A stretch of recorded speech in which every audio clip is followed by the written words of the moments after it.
वचन, प्यारा वचन, यीशु मसीह का प्यारा वचन, पाव को दीप को राह को रोशन, ये है मसीह का प्यारा वचन, ये है वचन प्यारा। परमेश्वर के धन्य नाम की महिमा हो।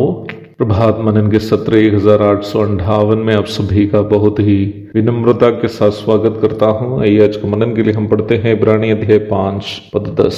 और उसे परमेश्वर की ओर से मलकीसिदक की रीति पर महायाजक का पद मिला।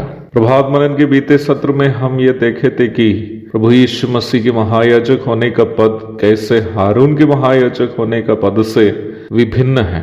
हम ये भी मनन किए थे कि मलकीसिदक जो एक ऐतिहासिक पुरुष था, एक ही समय शालेम का राजा और परमपिता परमेश्वर के याजक भी था। और यीशु मसीह जो इस्राएल के लिए वादा किया गया मसीह अथवा उनका चिरस्थायी राजा है, वो सभी मानव जाति के लिए महायाजक इसलिए है क्योंकि परमेश्वर ने उनको जो महायाजक का पद दिया वो मलकीसिदक की रीति के अनुसार है। यद्यपि मलकीसिदक को एक ऐतिहासिक पुरुष के रूप में वचन में दर्शाया गया तो है ही, मलकीसिदक के कई विशेषताएं जिसका जिक्र वचन में है असाधारण विशेषताएं हैं। बाइबल में उनकी वंशावली का कोई जिक्र नहीं दिया है और उसका कारण बाइबल में इस प्रकार आलेख किया है कि उसका ना पिता ना माता ना वंशावली है, जिसके दिनों का ना आदि है और ना जीवन का अंत है, परंतु परमेश्वर के पुत्र के स्वरूप ठहर कर वह सदा के लिए याजक बना रहता है। इब्रानी अध्याय 7 पद 3।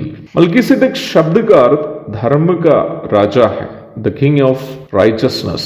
और जहां का वो राजा था अर्थात शालेम का, और शालेम शब्द का अर्थ शांति है, इसलिए शालेम का राजा मतलब वह शांति का राजा है। इब्रानी 7:2। आप यदि देखें तो यह मलकीसिदक के बारे में जितने भी विशेषताएं इब्रानियों का लेखक सूचित किया है, इन सभी विशेषताएं वचन में यीशु मसीह के बारे में भी सूचित किए हुए हैं। एक ऐतिहासिक पुरुष के रूप में 33.5 वर्ष इस संसार में प्रभु यीशु मसीह जीवित था, परंतु यीशु मसीह के बारे में चाहे पुराना नियम के भविष्यद्वक्तागण हो या फिर यीशु मसीह स्वयं भी क्यों ना हो और फिर उनके पवित्र प्रेरित गण हो, ये गवाही दी हुई है कि प्रभु यीशु मसीह परमेश्वर का वो पुत्र है जिनका ना आदि है ना अंत। यशायाह नबी की पुस्तक 9:6 और 7, मीका अध्याय 5 और 2, यूहन्ना अध्याय 1 पद 30 और 34। इन सब पदों में न्याय व्यवस्था के अधीन के भविष्यद्वक्तागण यीशु मसीह के चिरस्थायी अस्तित्व को अर्थात ना आदि है ना अंत है इस बात का जिक्र किया है। यूहन्ना 8:58, प्रकाशित वाक्य 22:13, मत्ती 26:64 आदि कुछ ऐसी पद है जहां यीशु मसीह स्वयं अपना चिरस्थायी अस्तित्व का दावा करते हुए आप देख सकते हैं। यूहन्ना अध्याय 1 पद 1 से 3 तक, कुलुसी अध्याय 1 15 से 17 तक आदि पदों में प्रेरित गण यीशु मसीह के चिरस्थायी अस्तित्व का जिक्र करते हुए आप देख सकते हैं, अर्थात उनका ना आदि है ना अंत है और वो परमेश्वर का पुत्र है। वचन में यीशु मसीह को धर्म का राजा और शांति का राजकुमार आदि विशेषताओं से भी विशेषित करते हुए आप देख सकते हैं। यिर्मयाह अध्याय 23 पद 5 और 6, 33:15-16, यशायाह 9:6।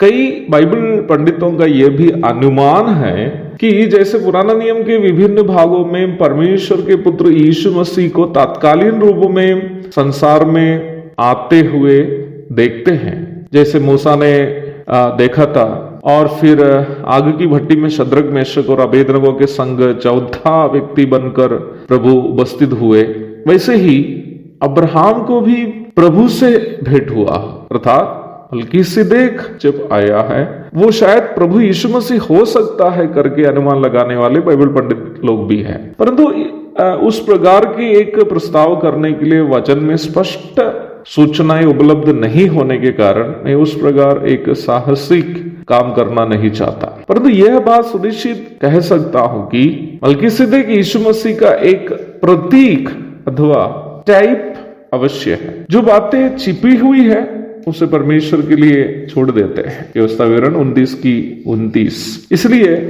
मलकीसिदक के बारे में जो बातें वचन में आलेख नहीं किया है, उन बातों पर अनुमान लगाने का साहस मैं नहीं करता, परंतु ये बात जैसे कि मैंने कहा सुनिश्चित है कि मलकीसिदक यीशु मसीह का एक प्रतीक है। मलकीसिदक को अब्राहम से और हारून से भी श्रेष्ठ व्यक्ति के रूप में दर्शाने के द्वारा वचन ये स्पष्ट करता है कि चाहे वंशावली के आधार पर क्यों न हो या फिर याजक के रूप में, यीशु मसीह अब्राहम और हारून से भी श्रेष्ठ है, क्योंकि वह मलकीसिदक की रीति में एक अनंतकालीन राजा और अनंतकालीन महायाजक है। उनके धन्य नाम की महिमा युगानुयुग हो। आमीन।